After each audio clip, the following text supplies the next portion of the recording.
Fala pessoal, esse é mais um episódio do programa de perícias com o engenheiro Henrique Bosco.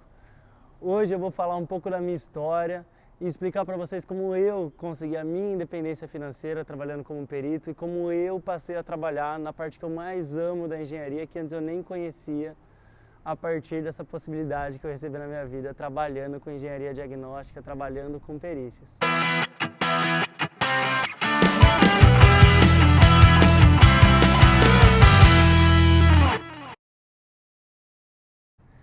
Então vamos lá, pessoal. Eu acho que assim, para conseguir explicar para vocês onde eu tô hoje, não adianta não falar do meu passado, né? Da onde eu vim, o que aconteceu comigo, o que tornou essa experiência possível e ter a possibilidade de estar trabalhando aqui hoje, ajudando vocês a se tornarem peritos, ajudando vocês a alcançarem uma independência financeira, a trabalharem com a engenharia civil da forma mais pura possível, com a parte mais no cerne mesmo da engenharia.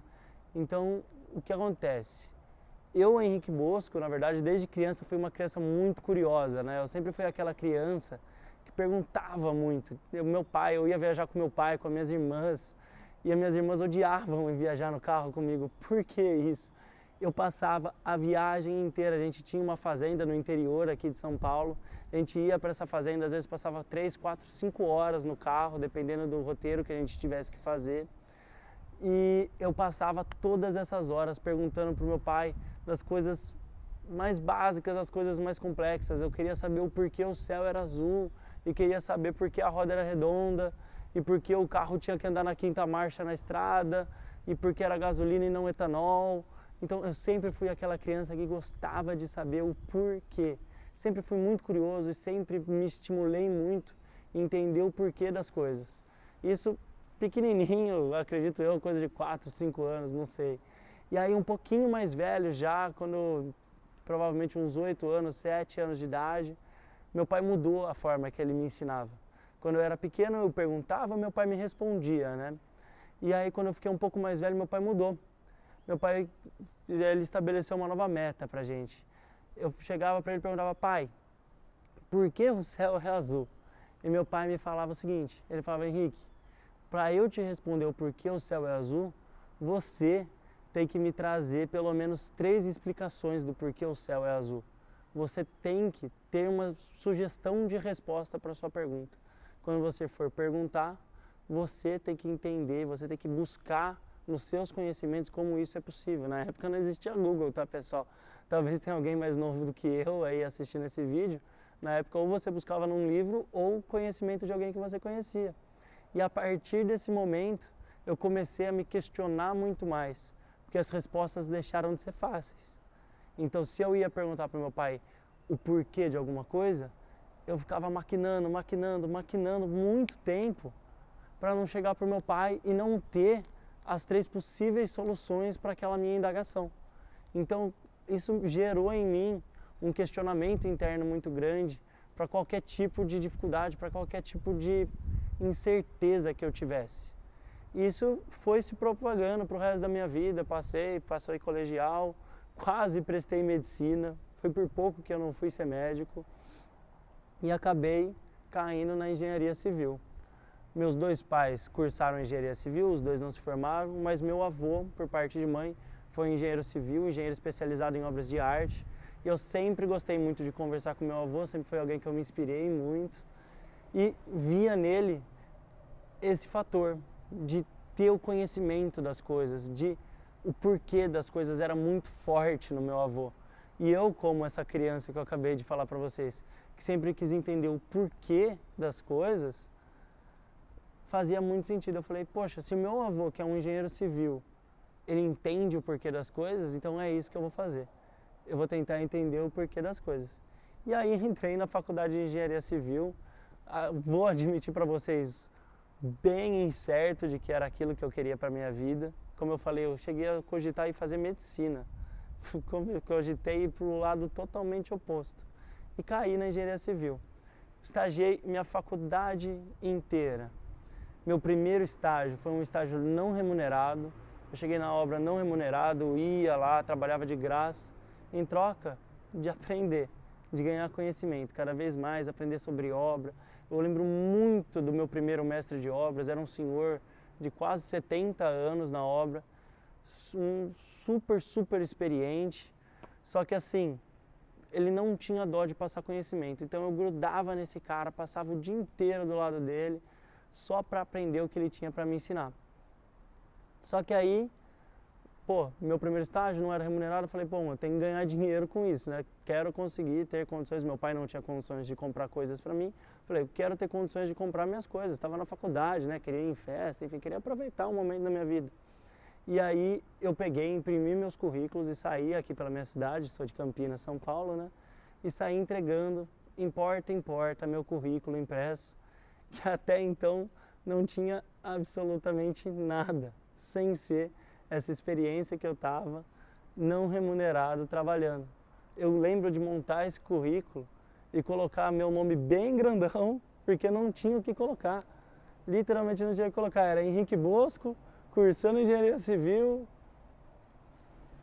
trabalhando na empresa tal, e era isso. Fui de porta em porta, saí andando, não tinha carro próprio, saí andando de porta em porta com o meu currículo em preto e branco, entregando, sem nem saber muito o que falar com as pessoas de obra, né? Não conhecia nem o vocabulário de obra. E então fui, né? Entreguei até que uma pessoa me ligou depois de um tempo, numa obra por coincidência muito próxima de casa, né? O que facilitou para mim. E eu lembro da minha entrevista com esse engenheiro, né? De uma consultora super bacana aqui de Campinas. E eu lembro da obra estar bem no início e de eu conversar com esse engenheiro, tentar puxar. Eu conhecia muito pouco vocabulário, né?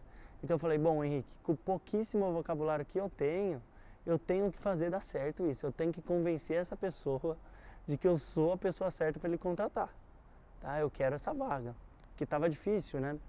Então eu vim e puxei a conversa. Eu lembro que sabia já o que era um fundo de viga para uma concretagem de forma, sabia alguma coisa sobre MPA de concreto, se estava rompendo o corpo de prova, o básico do básico do básico, assim, tipo, coisa super simples, porque eu estava no início da faculdade também, né? Então eu consegui a vaga posteriormente. No dia seguinte essa pessoa estava precisando muito de um estagiário, eu entrei, acabei ficando 2 anos nessa construtora, trabalhei desde as fundações nesse prédio, né? Trabalhei com parte de terraplanagem no prédio, parte de fundação, parte de estrutura, conferi muita ferragem no sol, parte de hidráulica, parte de elétrica, até a parte de acabamentos da construtora, na parte de áreas molhadas e a parte comum do prédio, né? A gente entregou tudo pronto, tudo perfeito. E, bom, dentro dessa minha experiência eu acabei conhecendo muita gente na construção, muitas das pessoas que hoje, inclusive, trabalham na minha construtora, pessoas que trabalharam comigo lá atrás, quase 8 anos atrás, hoje trabalham comigo. E no finalzinho desse tempo, apareceu uma oportunidade de bolsa de estudos. Uma bolsa de estudos para eu ir embora para os Estados Unidos. Só que tinha um grande problema. Para você conseguir essa bolsa de estudos, eu precisava saber falar inglês. No mínimo, vamos dizer, tinha um limite mínimo de decência do meu inglês necessário para eu ser aprovado nessa bolsa de estudos. Só que assim, eu sou um cara que gosta de exatas. Eu peguei recuperação de português na 2ª série da escola, para vocês terem noção. Então você imagina, para mim inglês sempre foi a matéria que eu empurrei na escola. Cheguei nesse momento e falei, Henrique, você vai precisar aprender inglês. Se vira. Só que eu tinha 3 meses para fazer a prova, para conseguir a nota no TOEFL, né? Quem não conhece, é um exame internacional de proficiência em inglês, para conseguir a nota no TOEFL, para ir conseguir essa bolsa, para ir estudar no exterior, talvez trabalhar lá. E aí, o que eu fazia? Eu trabalhava o dia inteiro e à noite eu ia para a faculdade. Trabalhava o dia inteiro e à noite ia para a faculdade. E quem faz faculdade de engenharia civil, como vocês provavelmente fazem, sabe que, faculdade de engenharia civil não é tranquilo. Tem muito projeto, é muito trabalhosa e é muito cansativo. Então eu chegava da faculdade coisa de 11h30, meia-noite, 6 horas da manhã eu tinha que levantar para estar na obra às 7 da manhã. Então não tinha muito tempo para parar e estudar. O que eu passei a fazer? eu tinha 1 hora de almoço por dia. Nessa 1 hora de almoço, eu comia voando e pegava no inglês. Pegava no inglês, estudava. Tudo que eu ia assistir, que fosse televisão, o que fosse, era em inglês. Eu colocava legendado em inglês, por mais que eu não entendesse, eu tentava entender o contexto, eu falava, meu, tem que fazer isso dar certo, porque a prova era em listening, em speaking, em writing, então eu tinha que saber ler, escutar, falar, escrever. Então, tipo, tinha que dar meu jeito. E eu lembro de ir para essa prova em São Paulo, morrendo de medo. Eu falei, puta merda, eu vou perder essa oportunidade por causa desse maldito inglês que eu sempre odiei na minha vida, né? A gente sai da escola e fala, vou fazer a faculdade que eu gosto, o que eu não gosto vai sair da minha frente. Não foi o que aconteceu. Trombei com o inglês, consegui passar na nota de corte por 2 pontos. Consegui, nossa, eu lembro que eu não acreditava que eu tinha conseguido a nota. E aí eu apliquei. Só que eu apliquei totalmente despretensioso. Realmente não estava acreditando que aquilo ia acontecer, não avisei minha família de que aquilo poderia acontecer, ninguém sabia que eu tinha a chance de morar fora. Para todo mundo da minha família, eu, Henrique, estava no meu trabalho, estava perfeito. E eu estava encerrando os 2 anos de estágio e eu já havia recebido uma proposta para permanecer mais 2 anos nessa mesma construtora. Inclusive já tinha sido transferido para iniciar as fundações de um outro prédio. E aí, faltando coisa de 45 dias para expirar, no finalzinho, eu fui aprovado. Eu fui aprovado para os Estados Unidos, uma faculdade no interior dos Estados Unidos, perto de Indianápolis. E aí eu peguei e falei assim, bom, vou ter que avisar minha família. E aí avisei minha mãe, meu pai, minha namorada na época, ninguém acreditou, todo mundo queria me matar, como assim eu aviso faltando 45 dias? E joguei o chapéu do outro lado do muro, fui embora, falei, meu, vou fazer isso aqui acontecer. Nunca tinha morado fora de casa, consegui uma oportunidade de bolsa 100%, vou embora e vou morar em outro país. Cheguei lá, tinha a oportunidade de fazer a matéria que eu quisesse. Podia trabalhar, estudar gestão de obras, engenharia civil, podia estudar design de interiores. Aí eu olhei de novo, né? Olha a oportunidade que a vida está me dando. Quando eu vou ter a chance de estudar design de interiores de novo? E assim, eu já tinha essa ideia de que eu ia trabalhar com obra. Eu amava, sempre amei trabalhar com obra. Então eu falei, bom, eu vou ter que passar o resto da minha vida trabalhando do lado de arquitetos. Então, por que não entender um pouco o curso deles? Por que não estudar o curso deles? Então, junto com gestão de obras na faculdade nos Estados Unidos, eu estudei design de interiores. E fui lá, fiz diversas matérias, desde matérias da parte mais teórica até matérias mais práticas. Inclusive, essa é uma matéria que eu nunca vou esquecer, que eu peguei uma matéria de maquete. E toda vez que eu falo dessa história para qualquer arquiteto, ele ri na minha cara sem medo de ser feliz. Que o que era? Uma vez por semana, eu tinha que entregar uma maquete, tinha que desenvolver um projeto, fazer ele em 3D no computador e depois fazer a maquete fisicamente. Eu falei, bom, eu sou engenheiro civil, eu tenho habilidade manual, vou destruir nessa matéria, vai ser moleza. Meu, eu sofria com aquelas maquetes, sofria, chegava um caixotinho, e aí chegava das arquitetas, puta, coisa mais linda, é curva, é arco, não sei o que, uma loucura. E aí, até que teve um concurso de qual seria a melhor maquete, pra gente fazer essa maquete em escala 1:1, fazer essa maquete em tamanho real. E eu falei, meu, eu vou ganhar essa competição. Era entre todos os alunos do 3º ano de design de interiores da faculdade e era voltada por todos os professores e todos os alunos. E eu lembro perfeitamente, eu desenvolvi um circo, inclusive os personagens desse circo eram os personagens da Turma da Mônica para homenagear o Brasil. E eu acabei ganhando como melhor design. E essa maquete minha foi realizada, foi feita 1:1. Para mim foi uma virada de chave. Eu falei, caramba, tipo, se eu me esforçar eu consigo fazer isso aqui acontecer, eu consigo fazer coisas de qualidade, eu consigo ter criatividade para atuar da forma que eu quero. E aí eu estava nessa parte acadêmica nos Estados Unidos, sem a oportunidade de trabalho, né? Não, só estava inserido na faculdade. E existia a oportunidade de trabalhar. Só que para você conseguir trabalhar na área, lá nos Estados Unidos, nessa bolsa que eu me apliquei, a gente tinha direito de trabalhar durante o summer, né? São 3 meses no ano, que é um break, mas você teria que conseguir a vaga de estágio. Só que para quem não conhece, americano é extremamente nacionalista. O estrangeiro, principalmente o latino, é o fundo da lista, é quem eles não querem que esteja na empresa deles. E é muito difícil uma empresa querer dar uma vaga de estágio para alguém que não vai ficar lá depois, né? Natural, aqui no Brasil é a mesma coisa. Então eu falei, eu quero ter a oportunidade de trabalhar nos Estados Unidos. Eu estava aprendendo muito, né, sobre insulation, né, sobre wood framing, steel framing, telhados em shingle, todo o sistema, né, de trabalho relacionado a isolamento térmico, acústico deles, toda a nomenclatura, a parte de software, ferramental, que é muito diferente. E o mais legal que eu aprendia muito nessas minhas aulas de gerenciamento de obras, que é a parte de como você lidar com a equipe, aumentar a produtividade da sua equipe. Então eu falei, eu tenho que conseguir trabalhar aqui nos Estados Unidos. E aí nós éramos em 20, 21 brasileiros nessa minha faculdade. E eu lembro de todos estarem aplicando para vagas e todo mundo correndo atrás e ninguém conseguia vaga de estágio. Quem diria remunerado, né? Era um absurdo.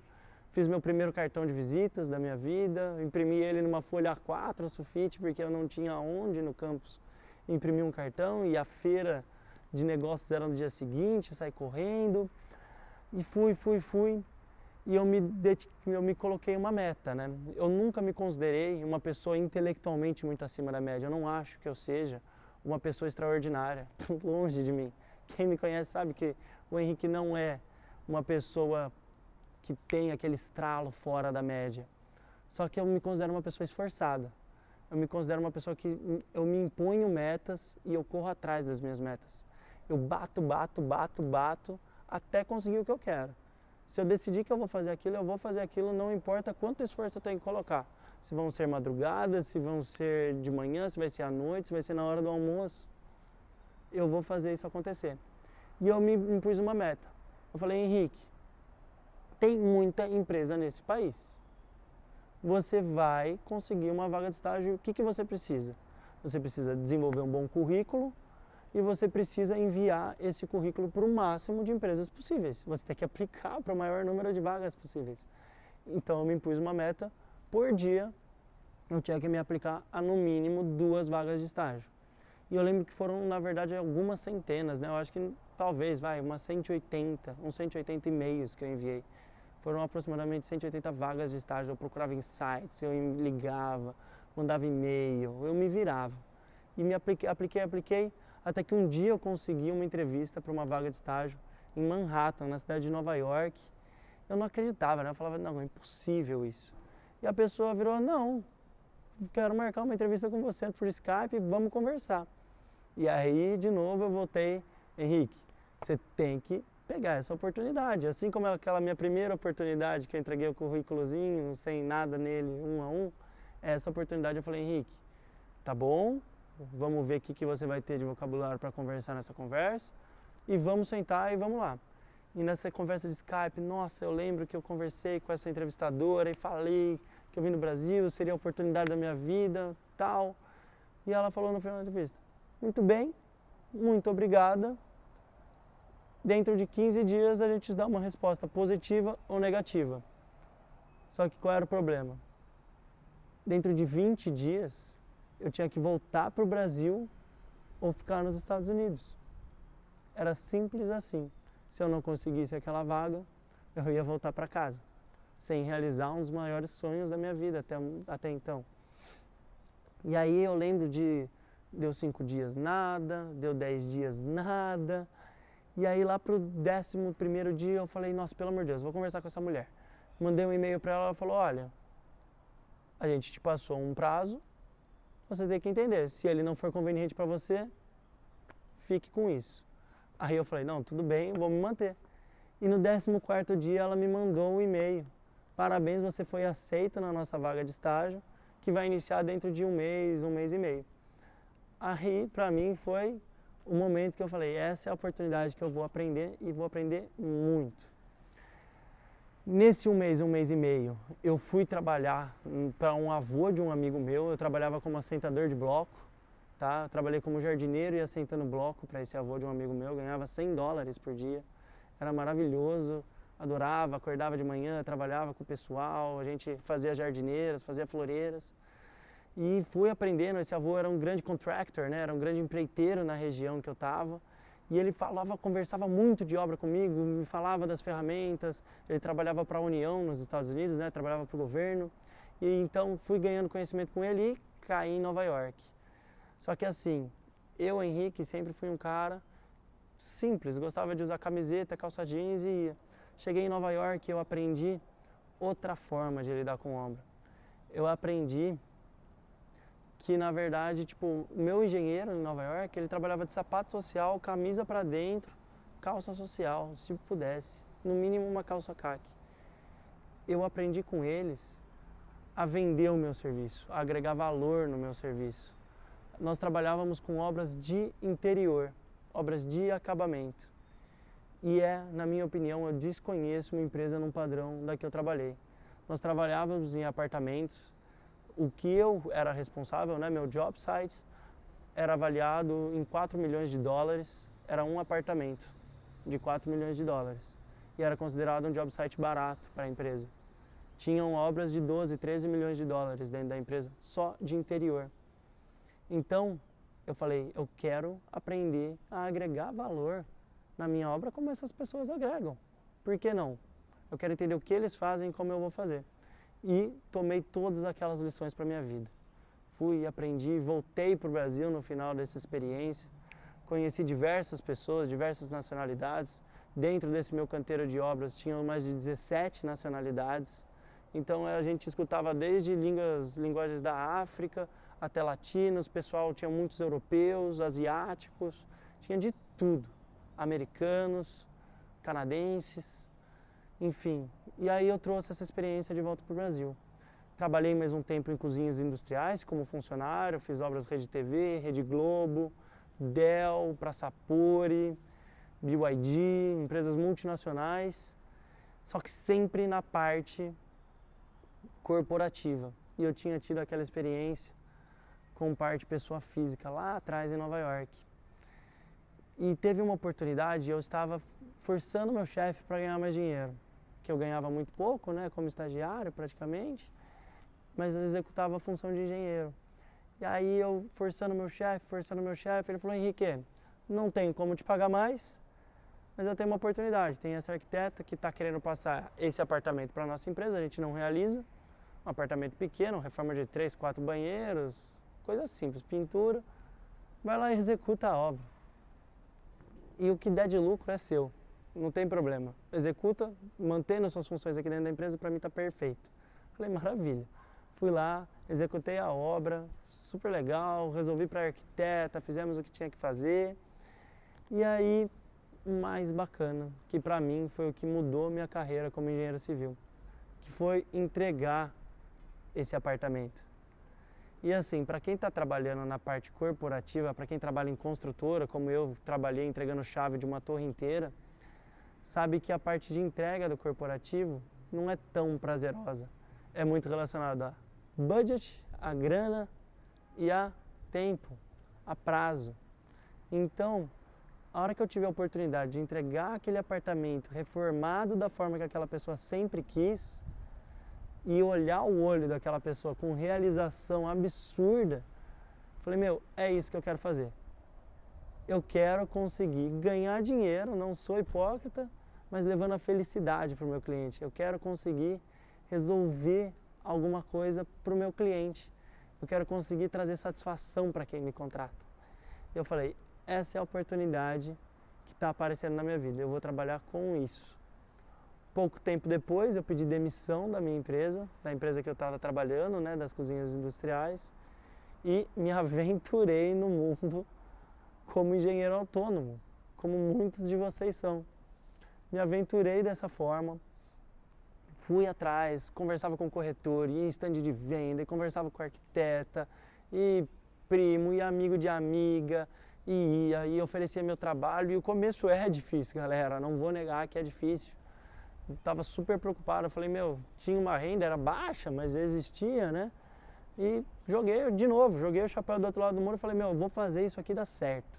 Eu vou fazer isso aqui acontecer. E bate de novo naquilo, persistência.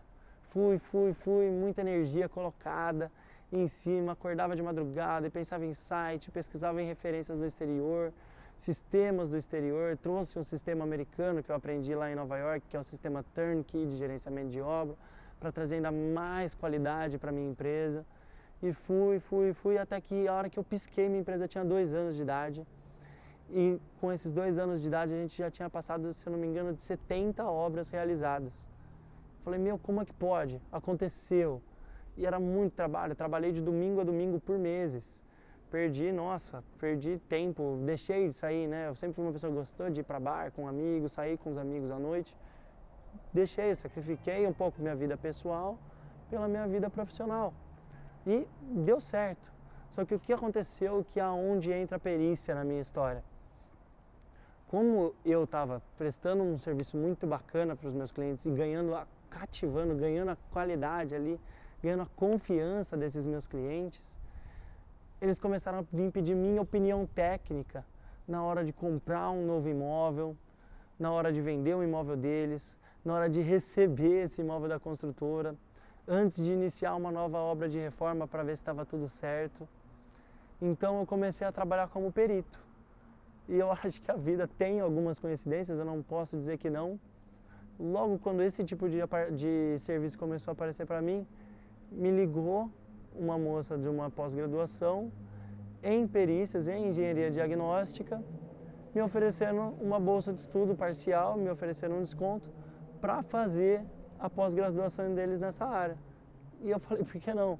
E fui fazer essa pós-graduação e entender tecnicamente o que era a perícia, que antes para mim era algo extremamente distante. E comecei a atuar nessa área, comecei a entender que a perícia é a engenharia no seu cerne, é a base da engenharia, é a solução, é tipo o porquê das coisas acontecem. E aí eu me encontrei. Porque lembra daquele menininho que perguntava o porquê das coisas? Quando eu encontrei a engenharia diagnóstica, quando eu encontrei a perícia, eu descobri muito o porquê das coisas. A engenharia, a perícia, é isso. O que diferencia um bom engenheiro de um mau engenheiro é o engenheiro que entende o porquê ele está fazendo aquilo. Entendendo o porquê, quando ele tem uma pergunta, ele consegue pensar no mínimo 3 respostas para o problema que vai aparecer para ele, antes dele ter o problema solucionado. Então, aquele exercício que meu pai fazia para mim lá pequenininho, hoje faz muito sentido para mim, como perito. E o que eu quero ensinar a vocês, o que eu acho que eu aprendi muito com essa experiência, é que dá para aprender perícia, dá para descomplicar a perícia. Meu objetivo é descomplicar cada vez mais para vocês esse conhecimento, para tornar possível para vocês entrarem nesse mercado. Porque esse mercado hoje, eu tenho 2 empresas, eu tenho a minha construtora e tenho a minha empresa de perícias. E a empresa de perícias, ela tem um valor agregado altíssimo, ela gera muito mais lucro do que a construtora. Ela me dá muito mais tranquilidade, porque eu faço algo que dá um prazer absurdo para os meus clientes. É maravilhoso, aquela felicidade que eu vejo quando eu entrego um apartamento para o meu cliente reformado, aquela obra de acabamento perfeito, eu vejo no meu cliente quando eu soluciono aquela manifestação patológica que está assombrando os sonhos dele, que está fazendo a indústria dele parar, que está fazendo o apartamento dele perder valor na hora de vender, que está acabando com o quarto da filha dele, que não consegue ficar dentro do quarto por conta de uma trinca, de um odor, por conta de alguma infiltração. Então, o que eu quero mostrar para vocês é o que a engenharia diagnóstica, o que a perícia fez na minha vida. Ela não transformou só financeiramente. Graças a Deus eu ganho dinheiro com isso hoje e sou autônomo com isso e não posso reclamar da minha vida financeira. Mas assim, ela me fez trabalhar com a engenharia da forma como eu sempre sonhei. Uma forma que depende muito mais de mim, uma forma que depende do meu conhecimento, depende de buscar as soluções, os porquês para solucionar para o meu cliente, sem depender de terceiros, dependendo de força de vontade, dependendo de querer aprender cada vez mais, de conhecer mais conteúdo nessa área, de entender o que a gente pode fazer para solucionar o problema do próximo, do nosso cliente, de um colega engenheiro, seja ele quem for, tá bom? Então, pessoal, essa é a minha história, desde uma criança curiosa até um rapaz que conseguiu uma bolsa nos Estados Unidos e depois jogou o chapéu do outro lado do muro e abriu a própria empresa, para hoje, como empresário, com 2 empresas na área da construção, tenho mais uma empresa em outra área, que graças a Deus, monetariamente, de um jovem que não tinha condição de comprar as próprias roupas, o pai estava num momento monetário difícil, para uma pessoa que hoje tem dinheiro para comprar o que quiser, viajar para onde quiser, ter a vida como eu quero. E o melhor de tudo isso, trabalho com o que eu amo, trabalho fazendo engenharia da melhor forma possível, levando felicidade para os meus clientes. Então, se esse conteúdo foi legal para vocês, me avisa aqui embaixo, se não for também me avisa. Vamos resolver, vamos gravar cada vez mais vídeos e eu quero ajudar isso que aconteceu comigo a acontecer com vocês. Eu quero que a perícia, eu quero que a engenharia diagnóstica seja uma transformação na vida de vocês, assim como foi na minha. Eu quero fazer isso acontecer para a gente melhorar a engenharia no nosso país e também melhorar a engenharia para os engenheiros, que hoje sofrem muito trabalhando com obra, eu sei porque eu trabalho com isso. Já trabalhei em construtora, já trabalhei como autônomo e hoje sou empresário, tá bom? Então, muito obrigado, dá o seu like e vamos até o próximo vídeo do nosso episódio aqui.